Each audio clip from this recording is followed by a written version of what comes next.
Inihahandog ng UPCMC Departamento ng Broadcast at ng Universidad ng Pilipinas, Diliman.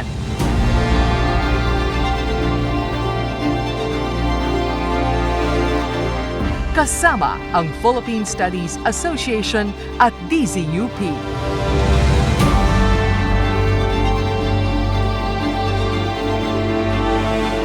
Ang pagdiriwang ng 100 taon ng broadcasting sa Pilipinas.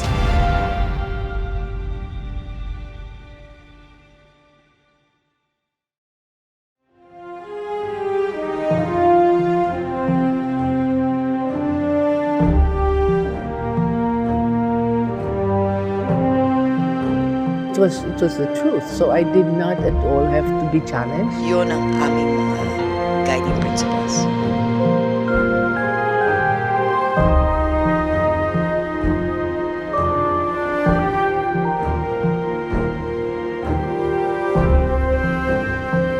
Literary and film icon's body of work spanning 5 decades captures the Filipino struggle for social transformation.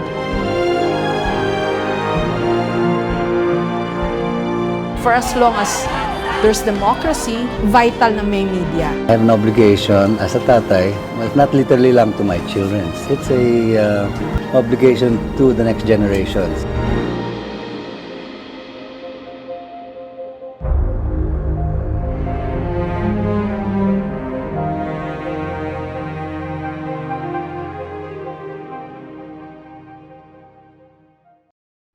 Magandang araw po sa ating lahat.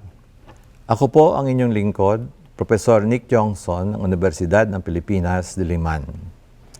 Bilang bahagi ng pagdiriwang ng Centennial ng Broadcasting sa Pilipinas, itinatampok po namin sa programang ito ang pinakamataas na pagkilalang ibinibigay ng Universidad ng Pilipinas sa mga natatanging alagad ng midya sa ating bansa. Sa unang taon po ng aking paninilbihan bilang dekano ng Kolehiyo ng Komunikasyong Pangmadla sa UP Diliman noong 2003, napansin ko at ng aking mga kapwa-guro na hindi na gaanong maganda ang tingin ng taong bayan sa maraming media practitioners. Kulang umano sa profesionalismo, hindi masinop manaliksik, nabibili ang opinyon, walang malasakit sa taong bayan. Ilan lamang po ito sa mga masasakit na puna na ikinukulapol sa mga alagad ng media noon. Para patunayan na mayroon pa ring tapat at profesional na manggagawa sa industriya ng media, naisipan ko na dapat simulan ng kolehiyo at ng UP ang pagtukoy at pagpaparangal sa mga katangi-tanging media practitioners sa pahayagan at magazine, pelikula, radyo at telebisyon at digital media na hindi lamang kinikilala dahil sa husay ng kanilang mga publikasyon, pelikula at gawain sa broadcast, kundi iginagalang din dahil sa kanilang di natitinag na profesionalismo, di matatawarang integridad at tapat na paglilingkod sa bayan. Bilang alagad ng media na kritikal, malaya at mapagpalaya, tungkulin ng isang Gawad Plaridel awardee na magbigay ng isang lecture o panayam na nagsasalaysay ng kanilang mga kinaharap na krisis o hamon bilang alagad ng media at naglalahad ng mga bagong hamon sa mga media practitioners sa kasalukuyan at paano nila mapagtatagumpayan ang mga krisis na ito sa paraang ikauunlad ng propesyon at ikabubuti ng sambayanan. Marami sa mga krisis na kinaharap ng mga Gawad Plaridel awardee sa kanilang panahon ay kinakaharap pa rin natin ngayon, bukod pa sa mga isyong kaugnay ng muling paglakas ng autoritarianismo sa bansa sa nakaraang mga taon. Kaya naman, kritikal ang pagpili ng mga tatanggap ng Gawad Plaridel sa mga susunod na taon, sapagkat sila ang magsisilbing tanglaw at inspirasyon sa mga susunod na henerasyon ng mga alagad ng media na magpapatuloy ng pakikibaka para makamit natin ang minimithing lipunang may galang sa karapatan ng bawat Pilipino. Sa palatuntunang ito, nabubuuin ng 5 episodes, itatampok ang 15 tumanggap ng Gawad Plaridel mula 2004 hanggang 2019, bago pansamantalang natigil ang pagbibigay nito dahil sa pandemya. Sa unang episode, tampok ang mga ginawaran mula sa larangan ng print media. sina Eugenia Duran-Apostol na tumanggap ng Gawad Plaridel noong 2004, ang unang taon ng parangal, si Pachico Seares noong 2008 at si Lacaba noong 2013. Inyong matutunghayan ang mga dokumentaryong nagtatanghal sa kanila na nagpapaliwanag kung bakit sila napiling parangalan ng Gawad Plaridel.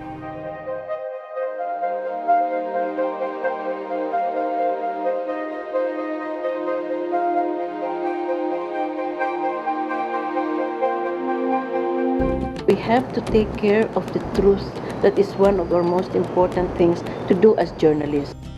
Kinilala si Eugenia Duran-Apostol dahil sa kanyang natatanging lakas ng loob bilang editor at publisher ng Mr. and Miss Special Edition, Philippine Daily Inquirer at Pinoy Times, na walang takot na nagsiyasat at nagsiwalat sa katotohanan kaugnay ng lisyang pamamahala, kalabisan at korupsyon ng mga nasa poder noong rehimen ng batas militar at sa iba pang panahon ng krisis pagkaraan nito.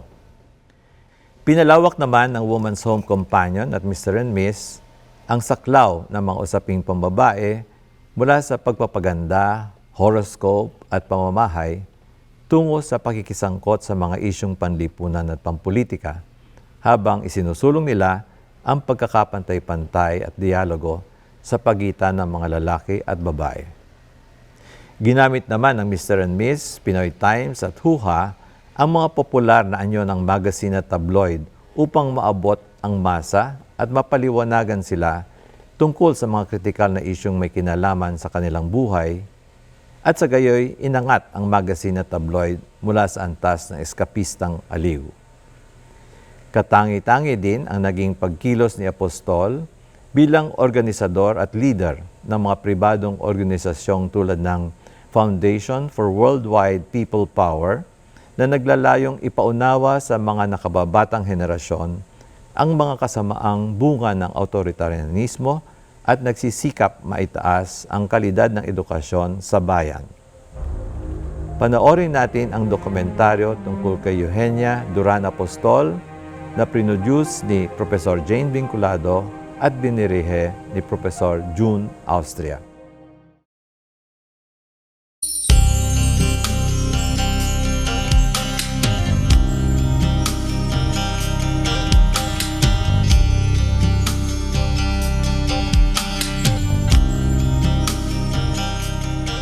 Marcelo H. del Pilar, propagandista, mamamahayag, makabayan, bayani.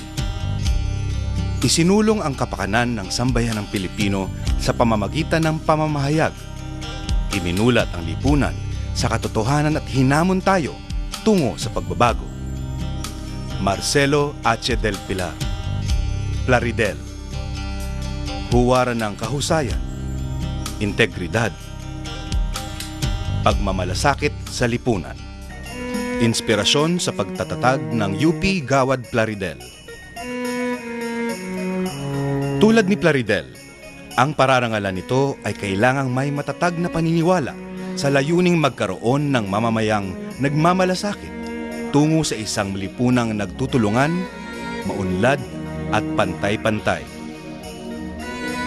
At sa isang media na may pananagutan sa lipunan, nagsusulong ng pagbabago, mapagmasid, kritikal, malaya at mapagpalaya.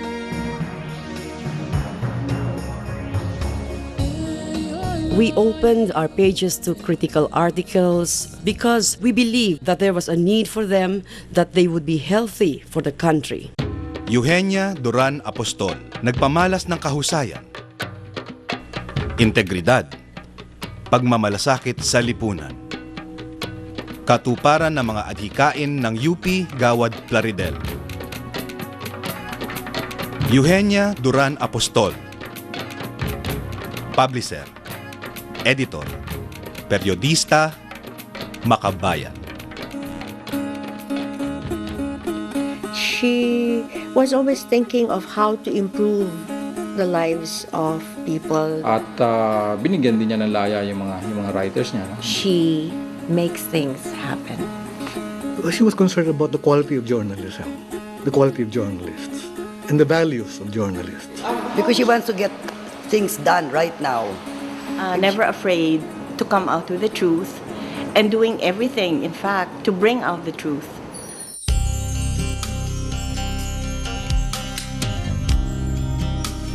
Tungkulin ninyo ang linangin ang inyong pag-iisip sa pamamagitan ng pag-aaral. Huwag limutin na ang pag-iisip na walang edukasyon ay tulad ng isang parolang walang ilaw na sa halip na gumabay sa isang naglalayag ay siya pang nagiging dahilan ng kanyang pagkakasakuna. Hinihingi na lipunan ang mataas na antas ng kahusayan pagdating sa pamamahayag.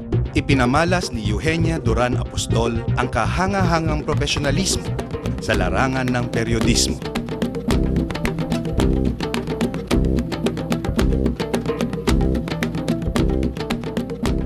She always believes in not just saying things, but also doing things. So she is the one who walks the talk.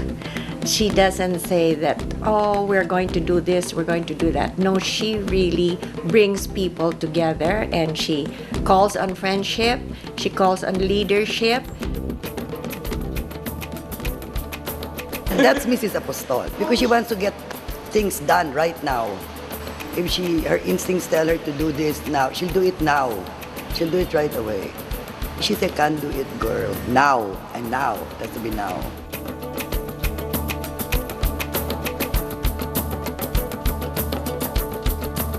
So as an editor, she wasn't strict.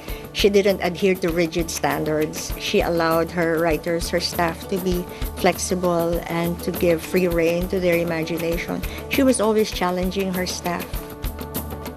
She nurtures people. Let's say if she sees na talagang may promise o talagang mahusay yung tao, talagang ini-encourage niya, no? She is very passionate also about journalists following the code of ethics. At the Inquirer, for example, she required every new reporter to solemnly promise that he or she will observe the code of ethics. Pag meron siyang something new na naka-interest sa kanya, she would find out as much as she could about that. Magbabasa siya, magtatanong siya, until she has a really good idea as to what that's all about. No? So that's the only way you can keep yourself interesting. Always interested in new things. She's very creative. She's an innovator and a trendsetter. Even as a lifestyle editor, she did not confine herself to the usual lifestyle, fashion, cooking, home. She was always thinking of something fresh and new and something useful for women. She wanted to educate women, not just to entertain them. She has always been like that. She always likes to break new ground in everything that she does. And then she innovates. I mean, she pushes innovation.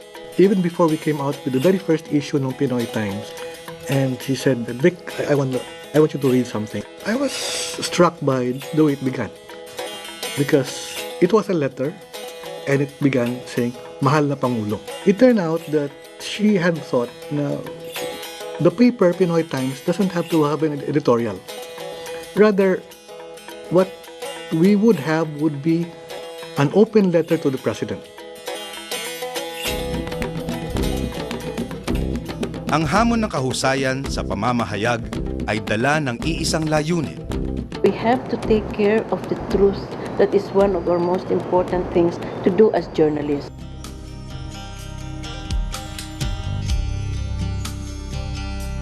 Ang kalayaan ay dili iba kung hindi ang kapangyarihang sumunod o sumuay sa sariling kalooban. Ang tinatawag nating malaya ay yaong Panginoon ng kanilang kalooban. Ang katotohanan ay hindi maisisiwalat sa tao hanggat nananatili ito sa impluwensya ng pagkakaibigan, pera at politika. Tanging taong may integridad at paninindigan lamang ang malayang magpahayag ng katotohanan. I suppose it's your devotion to the truth.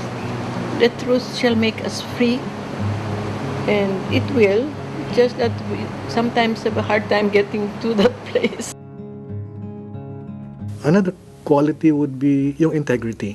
One time we were talking about someone in the profession who had to accept envelopes dahil may tinutulungan daw ang kapatid na nag-aaral. Sabi niya, well, let that person do it elsewhere, not in Pinoy Times. No matter who gets hurt, she was just going ahead with it.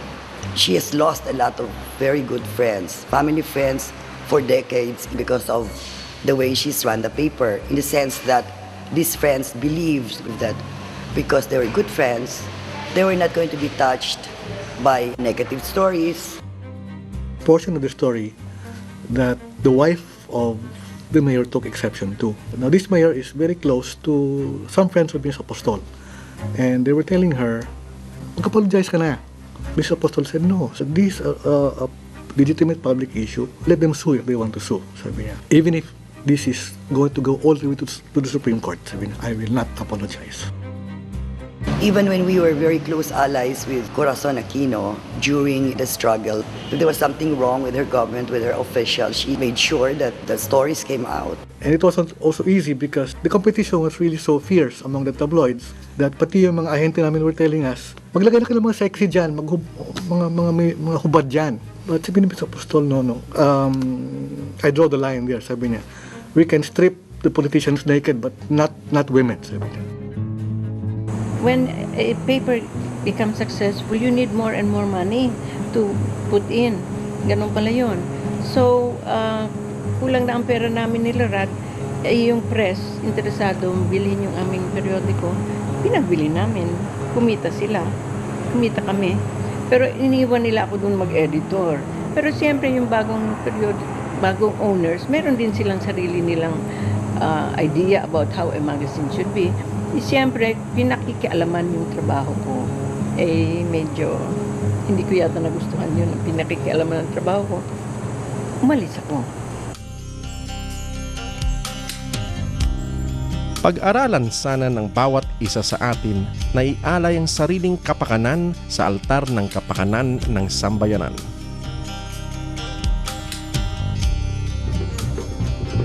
Ang industriya ng pamamahayag ay isa sa mga humahawak ng kapangyarihan sa lipunan sa pamamagitan ng responsableng pamamahayag at pangangalaga sa katotohanan. Ginamit ni Eugenia Duran-Apostol ang kapangyarihang ito upang magsulong ng pagbabago sa lipunan. She was always thinking of how to improve the lives of people.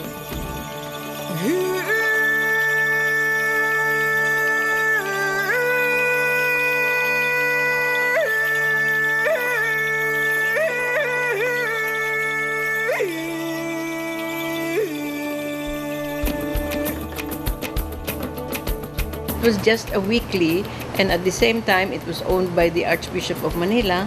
So most of the items there were mostly religious. I was trying to make the Catholic housewife more aware of things around them, trying to open their minds to things outside of the home.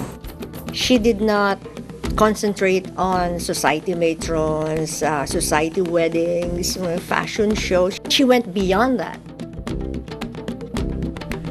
Dear Filipino woman, does the hand that rocks the cradle also raise criminals? What have we done to these our husbands, children, relatives, and neighbors? What have we done that has made present society so full of hate and violence? Maybe we have been too complacent, too content with our own four walls, not bothering to look out of our windows, to see and hear, feel and smell other walls, other worlds. 10 years ako sa Manila Times, tapos may opening naman sa Chronicle. I'm trying to involve the women beyond laundry, beyond cooking, beyond baby care, and beyond food. They should be also involved in what the community, what was happening in the community. Hindi lang ang babae sa bahay, kundi kailangan yung paligid ng bahay is always a strong factor in making the women more effective in their work. Mula sa pagsusulong ng kapakanan, karapatan at kakayahan ng mga kababaihan, Hinarap niya ang mapanghamong kalagayan ng lipunang Pilipino. I guess there was a strong streak of missionary zeal in me. I wanted to reform the world. After Mr. and Miss, naglabas sila ng mga Mr. and Miss specials which were purely political at saka anti-dictatorship talaga. She brought out the truth, and so people were enlightened about what was really happening. And so they also dared to go out in the streets and tell the government that we did not like what was happening. And I think a very important part of that strength of the people power came from knowing the truth. Sabi ni Marcos, mosquito press lang naman daw kami. Thank God for Apostol, who came not only into our lives, but into the lives of many Filipinos who were aching to know the truth and also wanting to know more, hopefully, about the real situation in the country. I suppose during that time, it was up to, well, I guess the more courageous among us Filipinos to examine themselves and to find out what it was that they could do for the country. Nobody asked her. I didn't ask her. I don't know if anybody asked her, but she, of her own volition, did it. And she inspired others to do the same thing. Mulat, mapagmasid, may pakialam. Ito ang mga salitang naglalarawan sa tunay na diwa ng makabuluhang pamamahayag. Mga katangian din ng isang tunay na mamamahayag. At dahil dito, nagbalik si Eugenia Apostol mula sa pagreretiro. And Miss Apostol was disturbed dahil sabi niya, nobody seems to be speaking up. Not among the newspapers, parang they were all cowed by Estrada. And she was worried dahil sabi niya, parang the country is in a state of undeclared martial law. So sabi niya, hindi pwede to. Sabi niya, someone has to speak up. She set up Pinoy Times because she wanted to educate people. She said, this should never happen again, meaning we can't have this kind of president. And we have to start with educating people on how to make better choices for our leaders. So definitely, ang isang panangahawakan namin doon, ito nga, may freedom of expression, freedom of the press, freedom of speech, may mga kalayaan tayo sa ganyang mamahayag. At kung nandyan yung mga kalayaan yan, gamitin natin. The people can make the decisions very clearly because they have all the information in hand.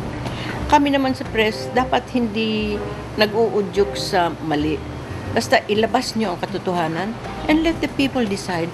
Ang paglalaba is you are washing out the bad things from the clothes so that the clean thing will come out, no? Hindi ba yan ang ginagawa ng journalist?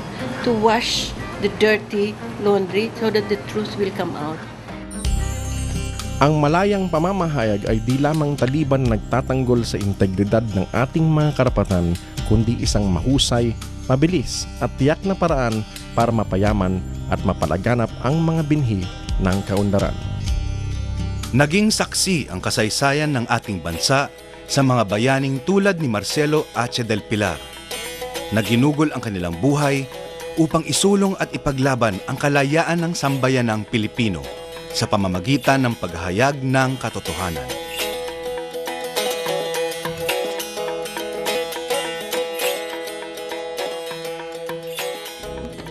I think her greatest test was that when nobody was willing to come out with the free press and to tell the truth, she had the guts and she used her resources to come out with the free press.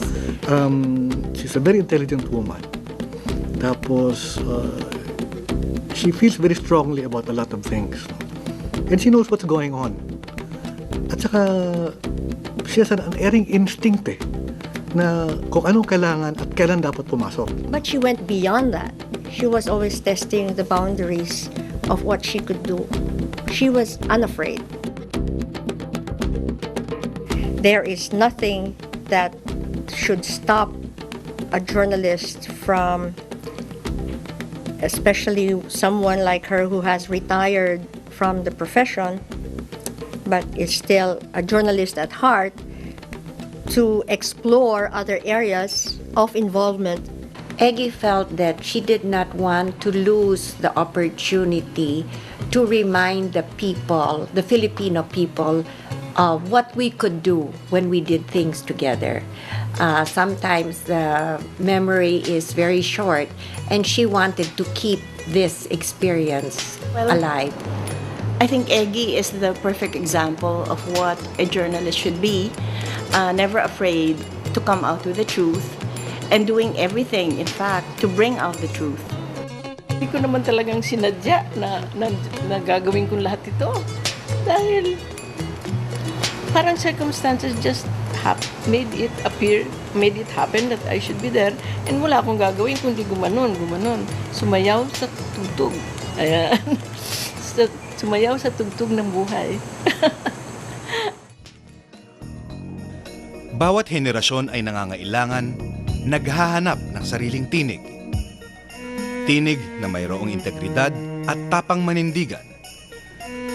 Tinig na titiyak na ang mga taong nagnanais magsamantala sa lipunan ay masasawata. Tinig na humahamon sa bawat isa upang iangat ang kamalayan at isulong ang pagkakaisa ng sambayanang Pilipino. Sa tradisyon ng kahusayan at responsableng pamamahayag, nabubuhay ang tinig na ito sa katauhan at pagsisikap ng mga taong tulad ni Eugenia Duran-Apostol, tinig ng ating henerasyon.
Taong 2008 nang ibigay kay Pachico Seares ang Gawad Plaridel upang kilalanin ang kanyang kontribusyon sa pagpapaunlad ng community journalism. Isang bisyonaryo, itinatag ni Seares ang Sunstar Cebu at Sunstar Super Balita upang maganyak ang kapwa periodista na hasain ang sarili upang makilala sa kanyang piniling propesyon. At hindi lamang niya binigyan ng bagong buhay ang community journalism, isinulong din niya ang karapatan at kapakanan ng community journalists sa pamamagitan ng pagbuo at pamumuno niya sa mga organisasyong may kinalaman sa media. Sa kanyang pagpupunyagi, lalong napahusay ang nilalaman ng diaryong pangkomunidad, ang paraan ng paglikom at pagsulat sa balita, at ang diwa ng pananagutan ng periodista sa kanyang komunidad. Tunghayan natin ang dokumentaryo tungkol kay Pachico Seares na produce ni Profesor Chen San Pascual at dinirihe ni Profesor Ruel Hamon.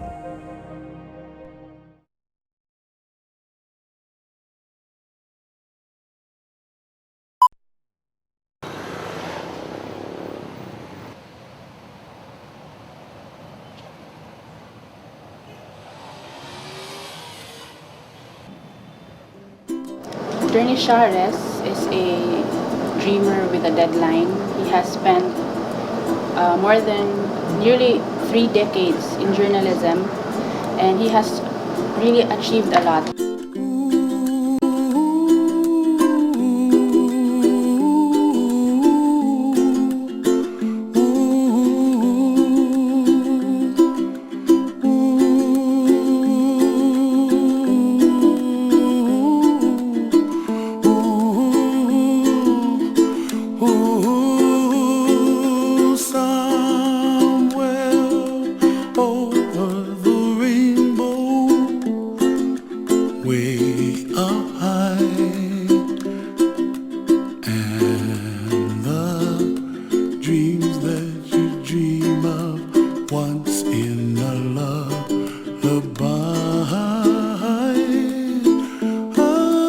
Chiking is a friend, and I knew him from way back when he was a student. He has always been a very excellent student. She's very strict and nice to work with, no, in the professional level as my editor-in-chief, and he's a nice fellow. As a friend, we used to hang out during weekends. A good story is a good story. But if you produce a good story, it can mean a lot of things. It means readers will trust your paper. It means the paper has higher credibility among the competition.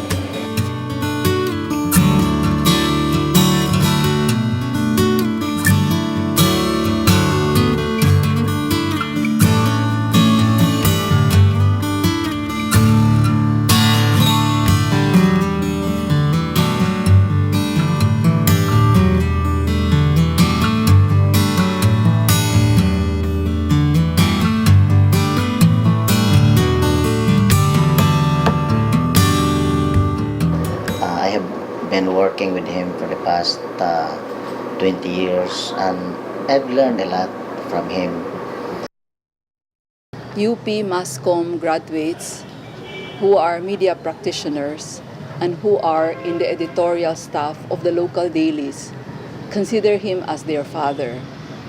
He is the ultimate mentor in the craft of journalism in Cebu. We're very blessed to have Attorney Seares because he has done a lot for us. He invested his time, his effort, his talent for the improvement of the local media industry. Community journalism is kinship with the community. That's why I have very great confidence and hope that community journalism will be here for a long time, because unlike the papers in Manila and other urban capitals, they have very little kinship with the community that we. Because our kinship with the community is what will help us survive and triumph eventually. I look up to him as an ideal newspaperman and an editor-in-chief. He's lavish in his praise, but he can also be very fearless in criticizing public servants. Nobody is safe from him if he believes that he has to show the real thing. He rewrites it, and he calls what is black and he calls what is white. He epitomizes the tenets of integrity, excellence, and service. He may not like the way I say it, but he's the capo di tutti capi of all the journalists here. Some of us are said to have writing as mistresses. Very demanding one. Chiking is married to it. And when he talks to broadcasters, to print journalists, he usually has this plea for us to be responsible in our jobs, in dealing with our news sources, and in dealing with the community. Journalism under his leadership has also been a way for returning back to the community. I think he deserves this recognition for what he has done. in the growth, expansion, and professionalism of community journalism. If there's anything that Chiking Seares taught me is that while there is fierce competition, especially in small community newspapers, it doesn't have to necessarily mean that we journalists should be fighting also against each other. And he taught me that we can still be friends despite our different affiliations. Attorney Seares is not exactly the easiest man to work with because he has a lot of ideas and he wants his ideas executed immediately and as perfectly as we can. He's really demanding, expects you to do your job and to do it well. And because he's really efficient at what he does, siguro it comes with the experience and he expects you to do the same. And by that, I think it helps you grow, not only as an editor, but as a person. I think I remember he always emphasized this thing as being number one. So you should be number one or nothing. That's why. For him, credibility is most important. He once told us that the proof of the pudding is in the eating. What distinguishes him as a journalist is that he has had really no interest outside of journalism. So, I mean, you don't have a case of like a possible conflict of interest. Chiking has built institution, and that's great. But ultimately, for him and for every single one of us, it's how we squared with ourselves at the day. At the end of the day, you can say, you know, I did this, but I only did it because it was expected of me. Huh? That's the problem, is that most of us don't do what's expected of us. And I think this man has done it.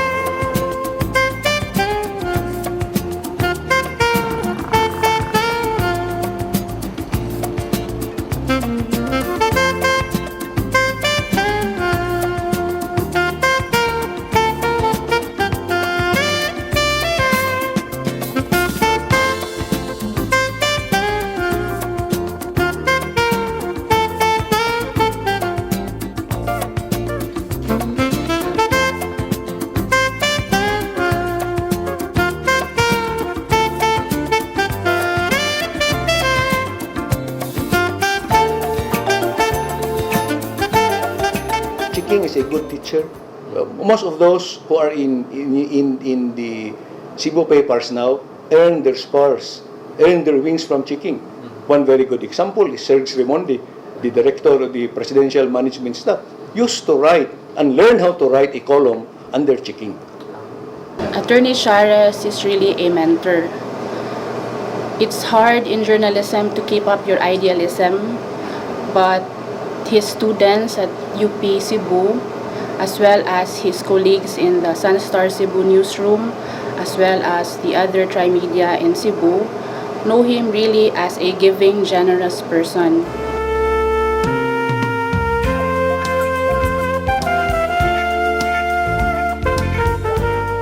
Sir Seares was not the common type. He's the kind of teacher who would encourage debates, questions, open discussions. He was very issue-oriented, so he would just present the facts, make sure it's all covered, then solicit opinions. Chiking is quiet in his ways, but when he says something, it's in a few words, but it's very meaty and has impact. Whenever I see Attorney Seares, I always try to go near him because I know that I can learn so much from him, not just as an editor, but the way his mind thinks. And I think that's one of the rewards about knowing him enough, because you always have a ringside seat to his thoughts.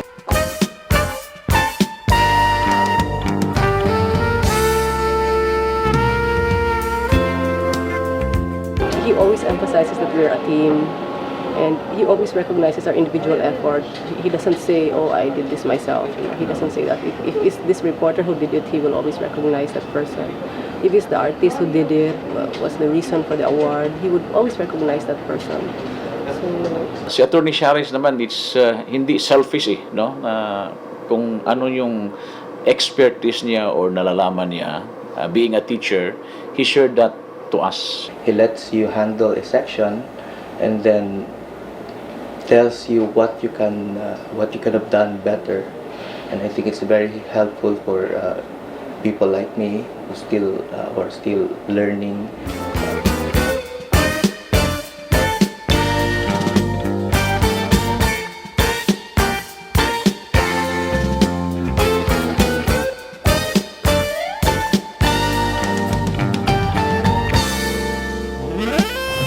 The greatest lesson would be good journalism is good business and not the other way around. He actually immortalized that line, and he kept drilling into our heads that you can grow your business profitably without compromising your integrity as a journalist.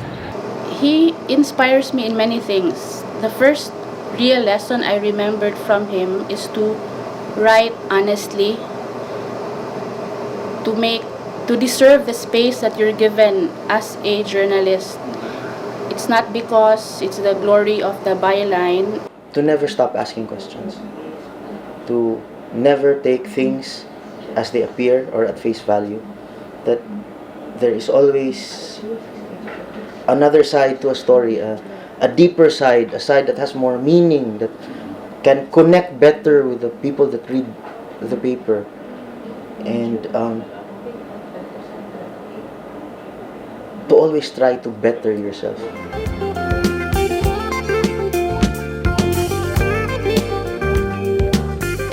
So it takes leadership.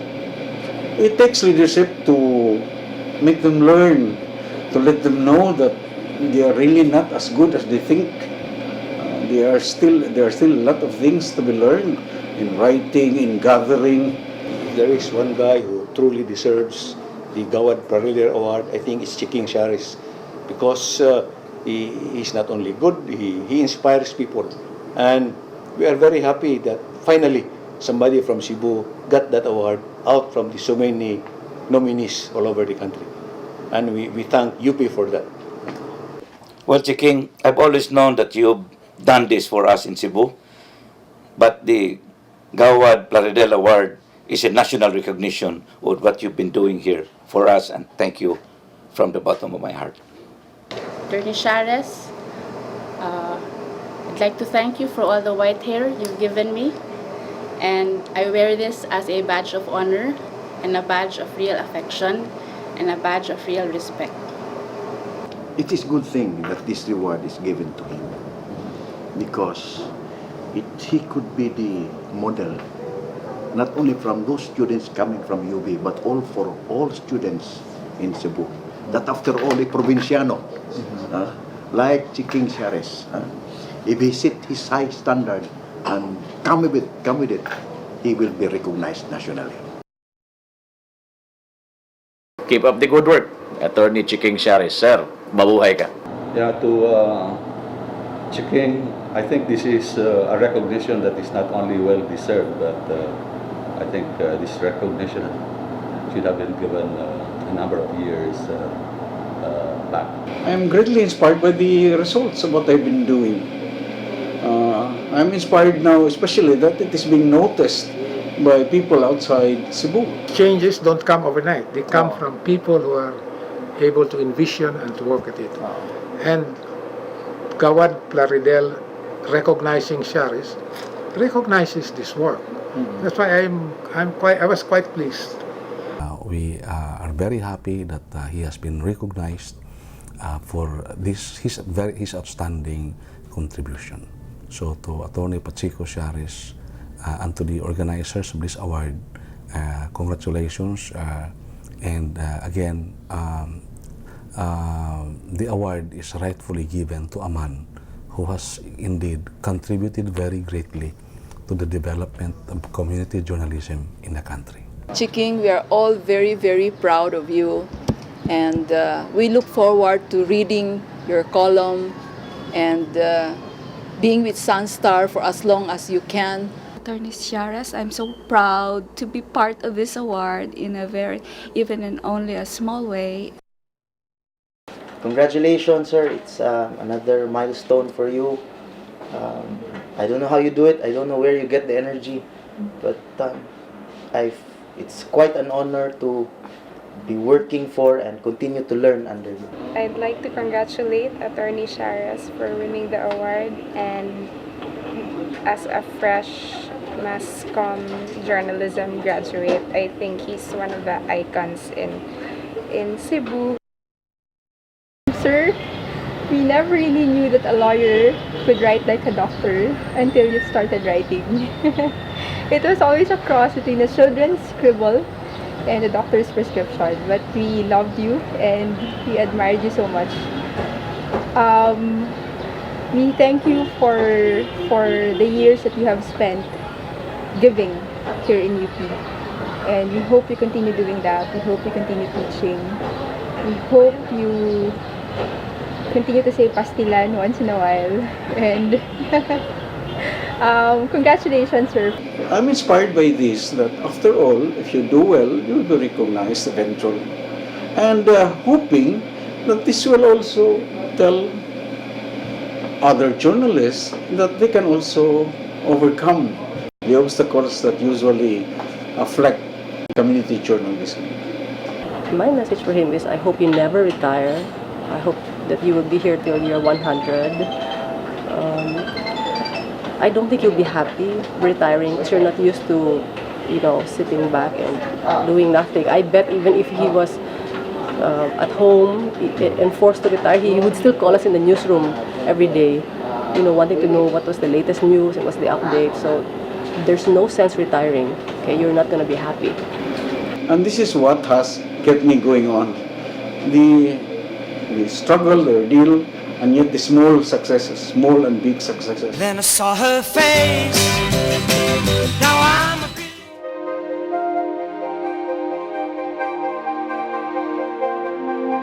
Journalism isn't just writing or talking about, but also doing something. You're not just an observer, you're also a participant in the struggle for freedom. Binigyan ng Gawad Plaridel noong 2013 si Jose P. Lacaba bilang pagkilala sa kanyang pag-uulat at interpretasyon para sa mga susunod na henerasyon ng pakikibaka ng mga Pilipino para sa pagbabago ng lipunan, kalayaan at kaunlaran noong dekada 60 at 70 sa pamamagitan ng marami niyang akda, kabilang ang aklat na Days of Disquiet, Nights of Rage. Inihandog ni Lacaba ang buhay niya sa pagsusulat sa iba't ibang anyo, tulad ng tula, fiction, sanaysay, lathalain, salin at adaptasyon, kapwa sa Ingles at Filipino, na nagbunga ng mga obrang tulad ng Sa Daigdig ng Kontradiksyon at mga kagilagilalas na pakikipagsapalaran, na hindi lamang walang kapantay sa husay, saysay at kulay, kundi nagtaas din sa pamantayan ng kagalingan sa panitikan at sa literary journalism. Nakaantig at nakapagmulat ang mga dulang pampelikula na sinulat ni Lacaba, na tumalakay sa mga tunay na pangyayari at napapanahong isyong panlipunan tulad ng pakikisangkot ng mga madre at pare sa kilusang manggagawa sa pelikulang Sister Stella L., ang paniniil sa mga obrero sa panahon ng batas militar sa pelikulang Kapit sa Patalim, Bayang Ko, at sa ugat at patuloy na pag-iral ng paglabag sa karapatang pantao sa pelikulang Ora Pro Nobis, mga pelikulang nagpapatunay na hindi siya nangiming pumasok sa isang anyong pansining na minamata ng mga mapagmataas na artista noon, at naniniwala siyang dapat umugnay ang artista sa nakararaming Pilipino sa pamamagitan ng popular na medium ng pelikula. Sa loob ng 4 na dekada ay pinamatnugutan ni Lacaba ang mga publikasyong tulad ng Asia Philippines Leader at Midweek Magazine, na natampok dahil sa paglalathala ng ilan sa pinakamahusay na sulatin sa larangan ng periodismong Pilipino, at sa pangunguna niya sa pagbibigay halaga sa detalye at sa kahulugan ng detalye na naging pamantayan na ngayon sa paggawa ng investigative journalism sa Pilipinas. Iniangat ni Lacaba ang pamantayan sa pag-uulat at pagsusulat tungkol sa entertainment bilang consultant at manunulat sa popular na publikasyong pang-show business, kaugnay ng kanyang pagpupunyaging makatulong sa paglago at pagbabago ng wikang pambansa sa pamamagitan ng kanyang mga artikulo at kolum tungkol sa wika tulad ng showbiz, lengua.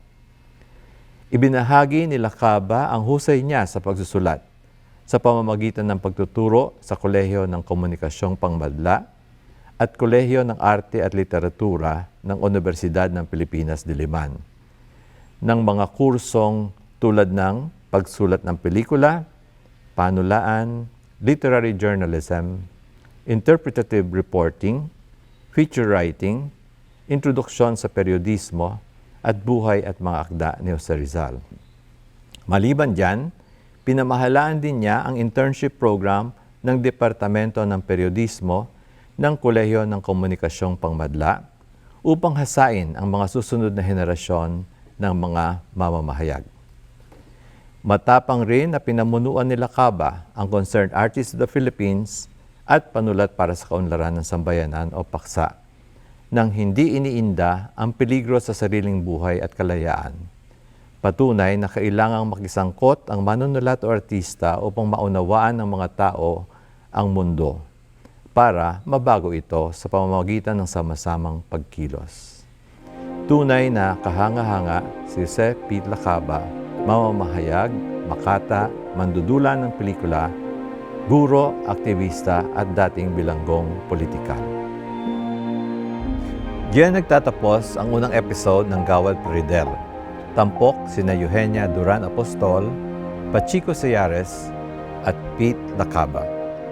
Sa susunod na episode ay itatampok naman ang mga tumanggap ng Gawad Plaridel sa larangan ng pelikula, sina Vilma Santos, Kidlat Tahimik at Ricky Lee. Ang palatuntunang ito ay bahagi ng pagdiriwang ng ika-100 taon ng broadcasting sa Pilipinas.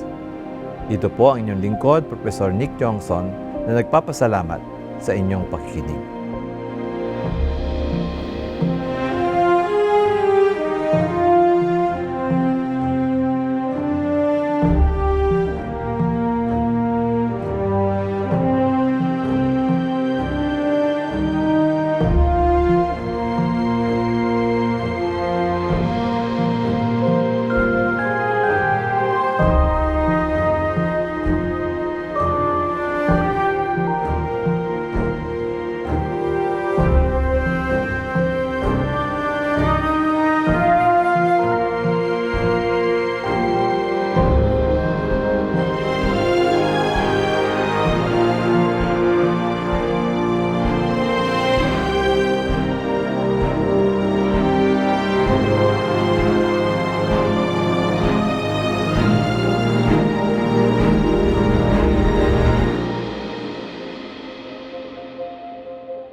Ang programang ito ay hatid sa inyo ng UPCMC Departamento ng Broadcast at ng Universidad ng Pilipinas, Diliman, kasama ang Philippine Studies Association at DZUP sa pagdiriwang ng 100 taon ng broadcasting sa Pilipinas.